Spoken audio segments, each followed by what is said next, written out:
think that social workers are on the front lines and know what's going on with vulnerable individuals and with families. And so it's so important that social workers speak out and vote and be active on the issues that really matter to our communities, especially those that are most vulnerable. It's really an important time, especially right now, to make sure that we have a strong voice for people who tend to be more marginalized.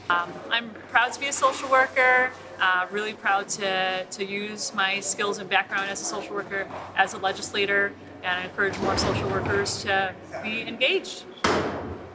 So we can tie the NASW Code of Ethics with political activism because it is right in our Code of Ethics. Section 6 talks about doing things that benefit the broader society and working on policies that end discrimination and helping people get out to vote and things like that. So, I always tell people that there really isn't anything in the Code of Ethics that tells us that we have to do clinical level social work, but our Code of Ethics does tell us that all of us have to do macro level social work.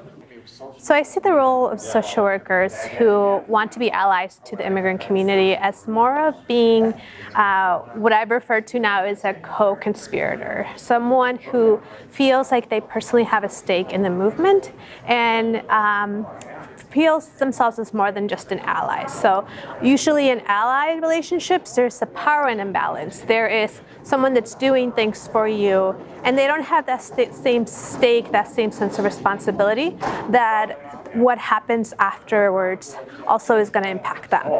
So I really encourage social workers to consider themselves as also personally affected by what's happening with immigration policy, with what's happening in the country, because really our liberation is connected, and it's not just about just undocumented people. It's not about the role of social workers. It's really about how can we all be invested in this and make it much bigger than that.